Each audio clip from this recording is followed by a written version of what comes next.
Thank you so much. It's such an honor to be with you and an honor to be invited to return here to this city and to give this address to the Nobel Peace Prize Forum.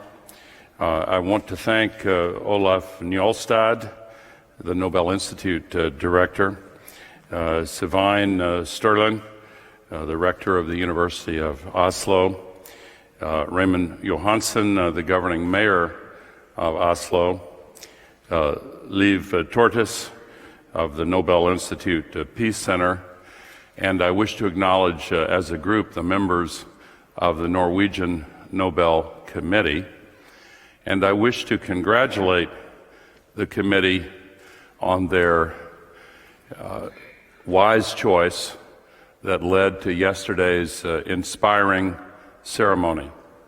It was a magnificent statement that the world must not only recognize but accept global responsibility for ending sexual violence and sexual violence as an instrument of war. Nadia Murad and Denis Mukwege are such inspiring individuals. These issues must receive not only global attention, but determined follow-up.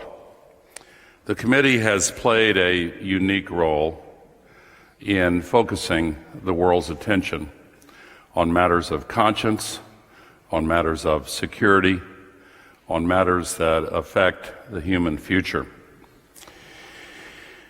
For many years, until the change was made in 1990, the ceremony took place in this magnificent hall.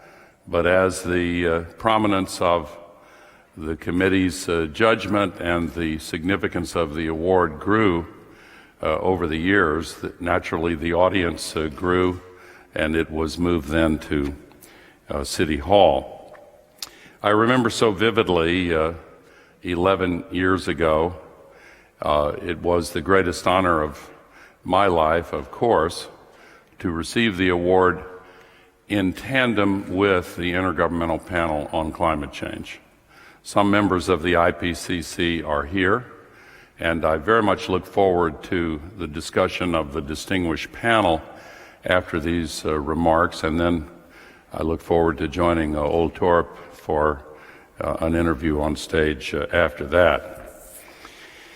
In 2007, I returned from Oslo. I went to Bali for the climate negotiations that were then underway.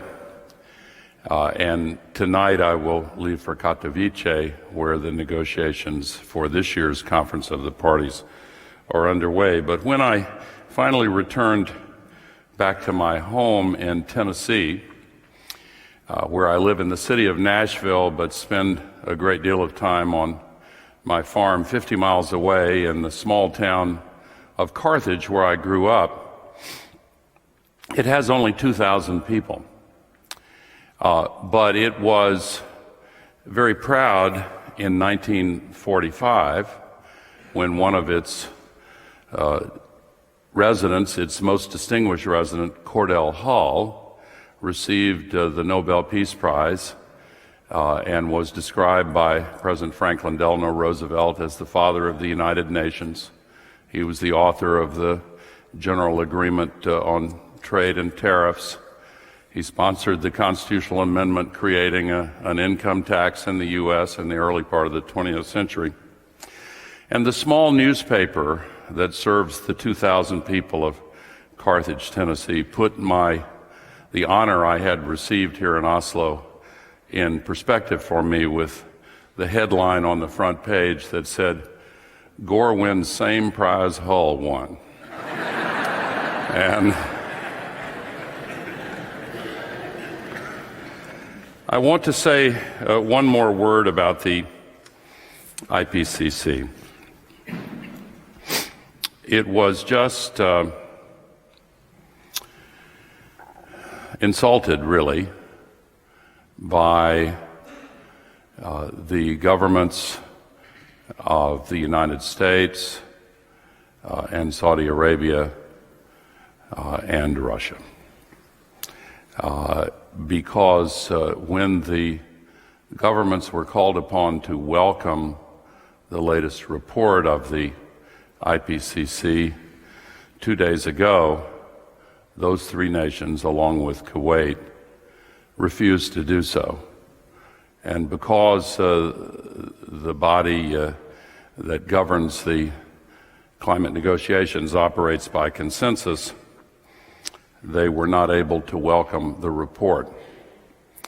It was for the three largest producers of petroleum on the planet, to choose a word, inconvenient to welcome the actual scientific facts.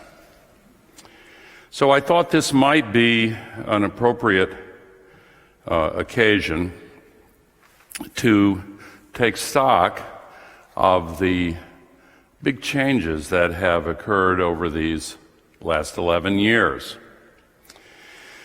The first change is that the crisis, the climate crisis, is growing worse rapidly. And it is growing worse more rapidly than the world is developing and implementing solutions. We have what can only be described as a global emergency.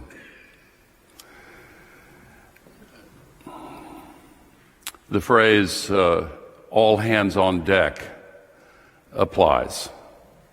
Every nation, every business, every city and regional government, every civic organization should be mobilizing urgently to radically reduce the emissions of man-made, heat-trapping, global warming pollution.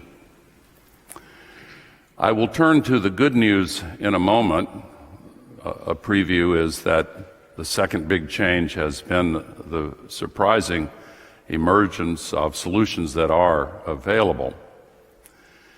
But I want to spend a few more moments on the fact that the crisis is growing worse.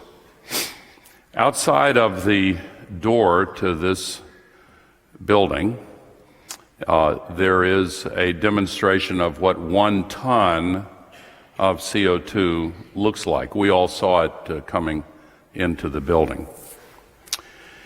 Imagine 110 million of those tons being released into the atmosphere every 24 hours. You don't have to imagine that is what we are doing. That is what we will do again today. And there is a common misperception of the true nature of the sky into which these 110 million tons are daily spewed. It is not the vast and limitless expanse it appears to our eyes as we stand on the ground and look up at it in wonder. It is, in fact, a very thin shell of atmosphere surrounding the planet. The late Carl Sagan used to say, if you had a large globe with a coat of varnish, the thickness of that varnish relative to the globe is equivalent to the thinness of the atmosphere that surrounds our planet. 110 million tons of man-made heat-trapping global warming pollution added to that thin shell every single day, day in and day out, mounts up. And the molecules stay there for a very long time.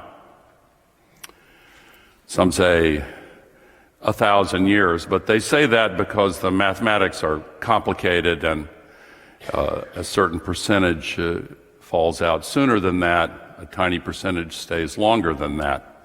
But think of its residence time as 1,000 years. The cumulative amount in the atmosphere today traps as much extra heat energy in the Earth system as would be released by 500,000 Hiroshima-class atomic bombs exploding every day. Hard to imagine that amount of energy. It's a big planet on which we live, but that's an extraordinary amount of heat energy.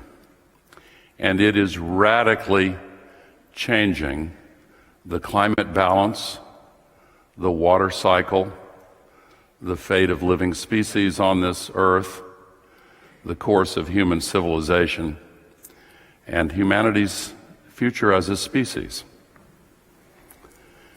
The evidence is very clear, and indeed some of the evidence is being delivered to us by Mother Nature.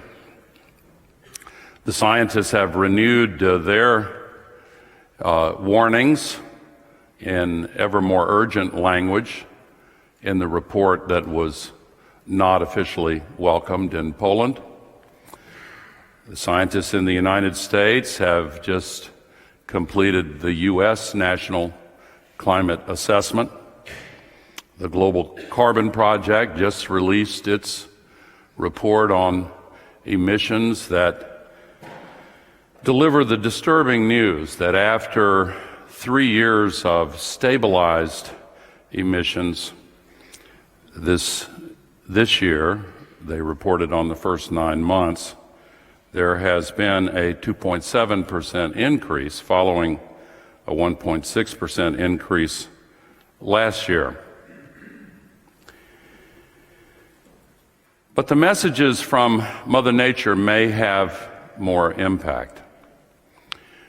93% of all that extra heat energy is going into the oceans, and the oceans are reflecting it back at us in the form of much stronger and more destructive cyclonic storms, hurricanes, typhoons, as well as cyclones, all the same phenomena with different names in different ocean basins.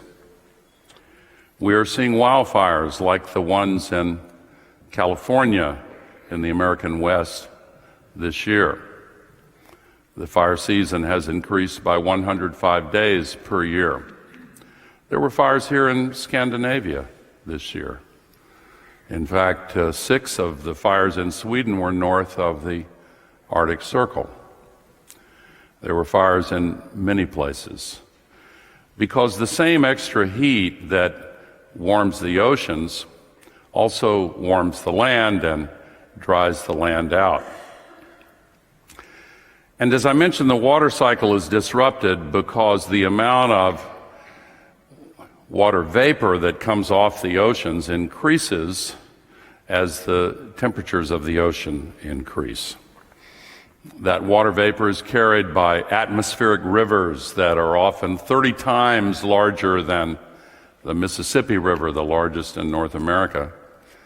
And when it comes over the land and encounters meteorological conditions that trigger a downpour, the downpours are much larger. Rain bombs is the phrase some meteorologists are using now. And they lead to much more destructive floods and mudslides. And the combination of disruptive changes in the precipitation patterns, punctuated by longer, more severe periods of drought, is disrupting agriculture and disrupting other important human activities. The increase in temperatures themselves have an impact. This year will be among the 5th hottest years in history. The 4 hottest were the last 4. 17 of the 18 hottest have been in the last 18 years. I was in Finland 2 weeks ago, and during the extraordinary heat spell in Finland this summer, many people went to the local grocery stores to lie in the aisles near the cooling of the dairy products. And the grocers were very kind to allow them to make camp there each night. I could give many more examples. But the examples that come from developing countries are ones that should capture our attention. The heat is now combining with higher humidity, which on a global average has increased 5% in the last 30 years, to create a heat index, or a feels-like temperature, that is close to exceeding the boundaries of conditions in which human beings can live. In several locations in the Middle East and North Africa, the combination of heat and humidity has already episodically exceeded 74 degrees.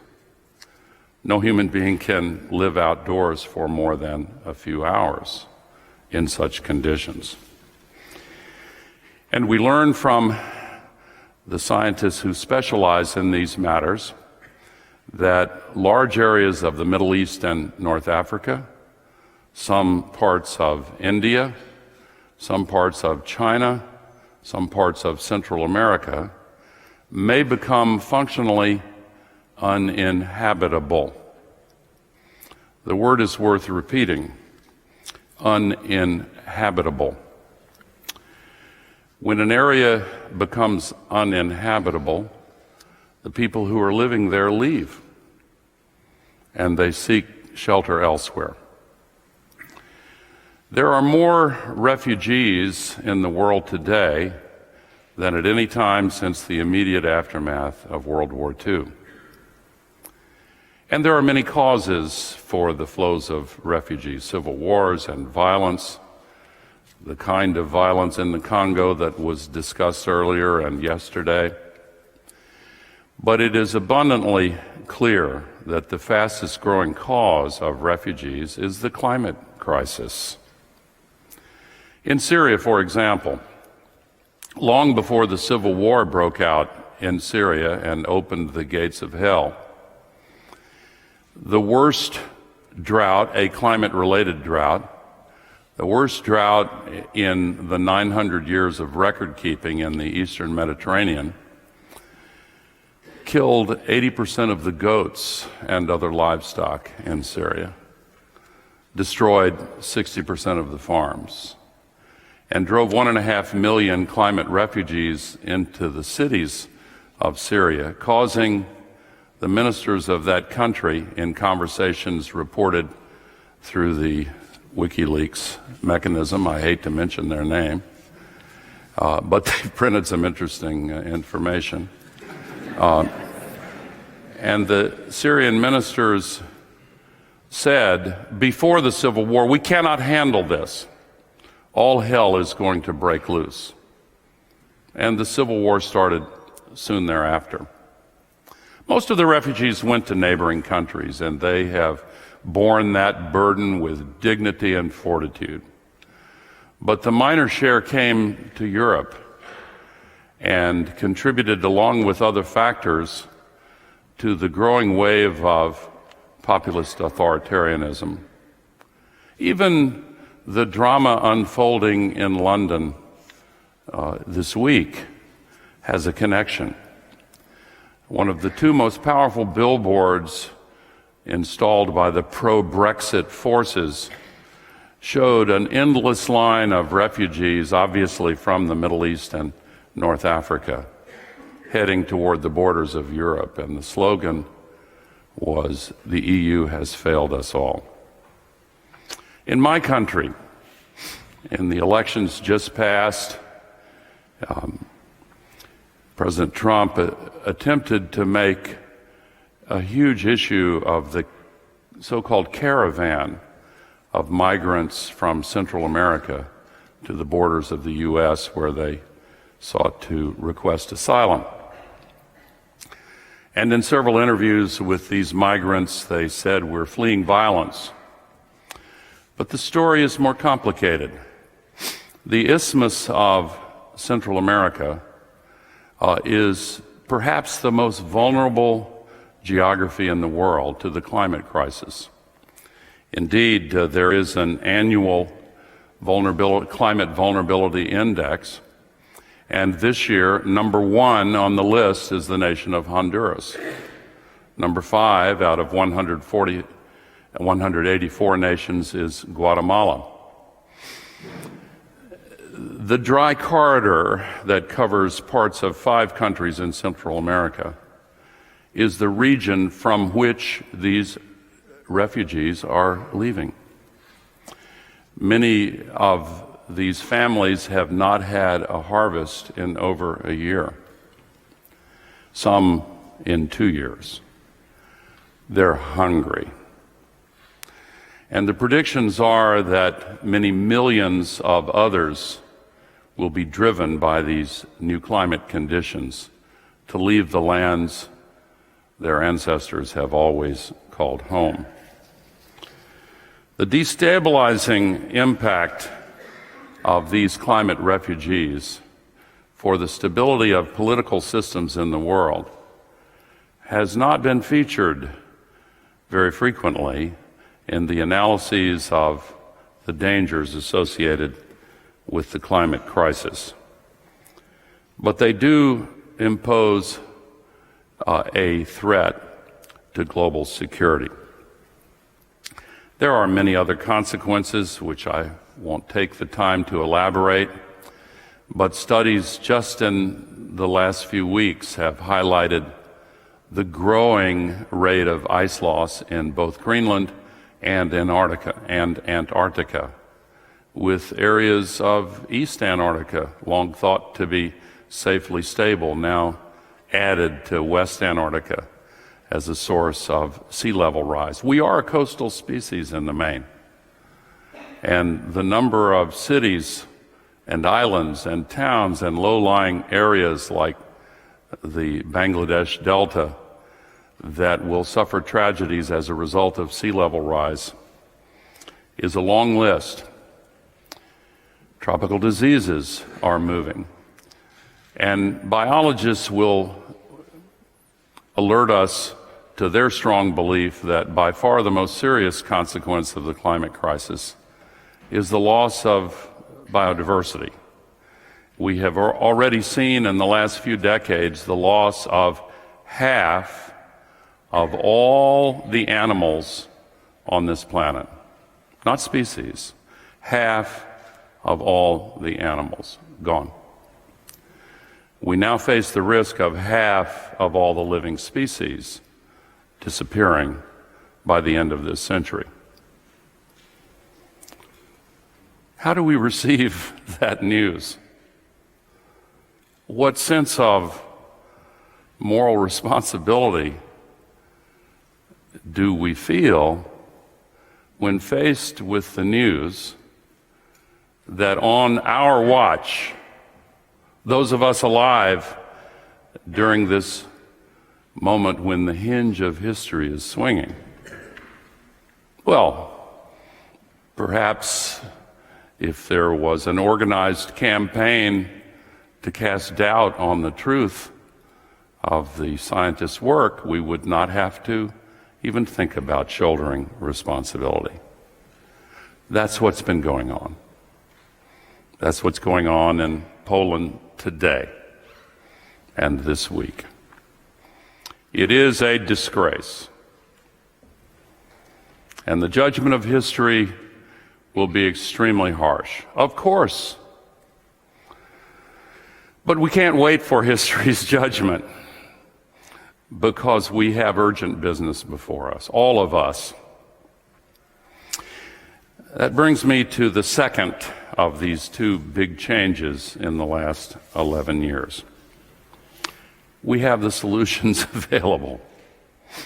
It is actually stunning to take stock of how quickly the price of renewable energy has plummeted. Some of us were startled when computer chips came down in price at a rate that no one could have imagined was possible. Mobile telephones, flat-screen TVs, the list is a long one. And some areas of technology we now realize follow rules that are different from those that governed the industrial age. things get cheaper and better quickly. And the good news is that has happened with renewable energy.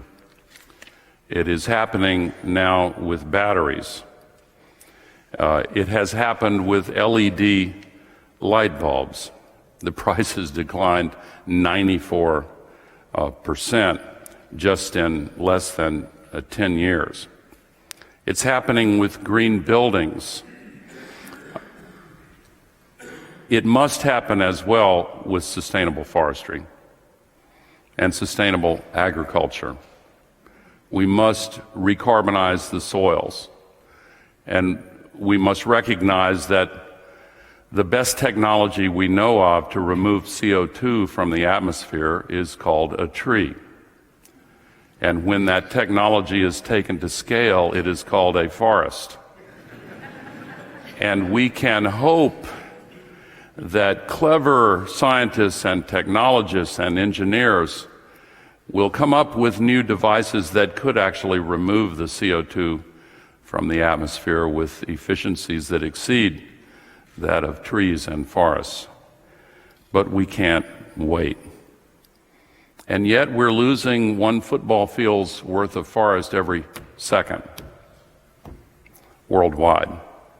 And the wave of populist authoritarianism that I referred to earlier has now spread to Brazil with feared consequences for the Amazon. In any case, we do have solutions available to us today. They can be implemented. They are being implemented. In my country, the fastest growing job is solar installer. Those jobs are growing 9 times faster than other jobs in the U.S. economy. In fact, the famous Coal Museum in Kentucky just installed solar panels on its roof to save money for its annual operating budget. The second fastest growing job is wind turbine technician. It seems obvious to me and to some others that the world is now in the early stages of a sustainability revolution, based in part on the new digital tools of the Internet of Things and machine learning and artificial intelligence and a host of other technologies, giving executive teams in business and industry the ability to handle electrons and atoms and molecules and cells and genes with the same precision the IT businesses have demonstrated in their skill at managing bits of information. And we see these changes sweeping the global economy. We need a circular economy because in addition to transforming agriculture and forestry, we have to transform industry with circular supply loops that reuse waste. And it's not impossible to do. All of these are changes that will benefit humanity in multiple ways aside from saving our future. We can use it to create employment at a time when the secular economy needs increased demand. Investors are helping to lead the way as well. And I wish to acknowledge the presence in this audience of Yngve Slyngstad from the Norwegian Bank and the presence of a good many other investors who have integrated sustainability into their investment models. I hope that the nation of Norway will recognize what I regard as the wisdom of the Norwegian Bank in proposing a 100% divestment from all oil and gas assets. I know it's a difficult choice, but it's a smart financial choice as well as a moral and ethical choice. If I've interfered in politics, it won't be the first time. But at present, we see the danger, We hear the messages from Mother Nature. We have the solutions. They can be implemented. What's left to discuss? Political will. We need policies.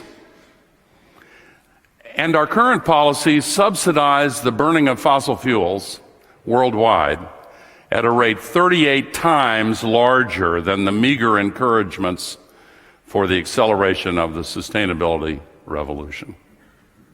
And of course, the fossil fuel companies and the associated businesses and institutions that have thrived along with them have a tremendous amount of political power and financial power.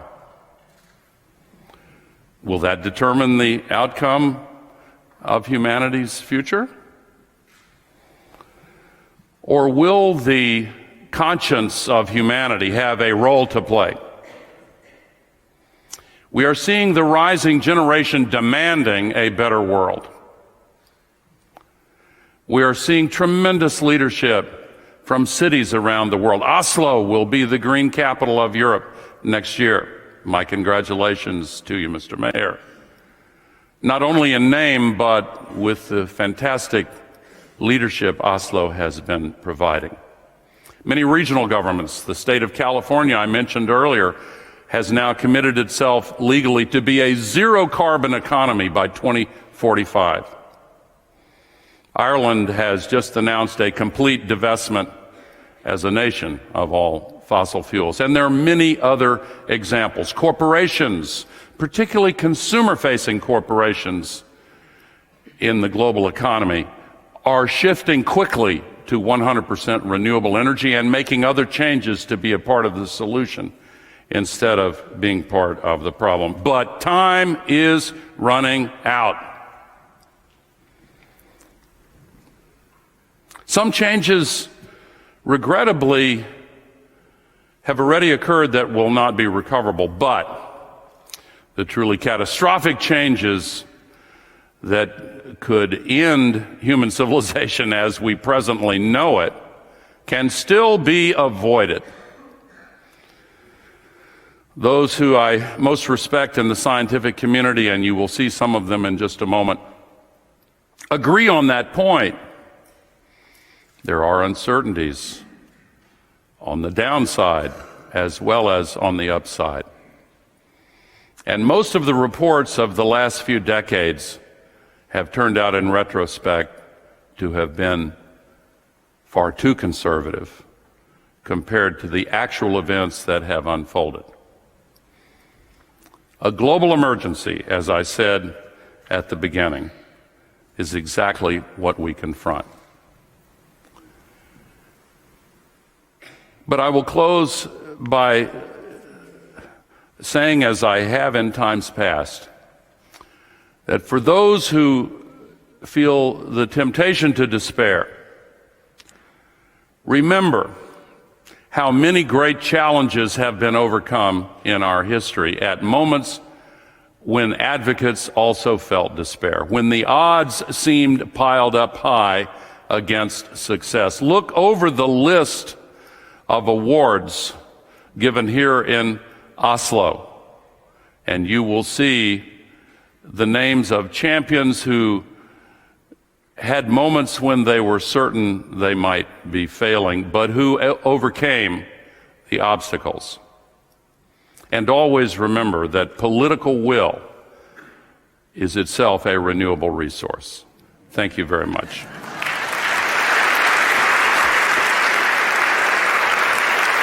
Thank you very much.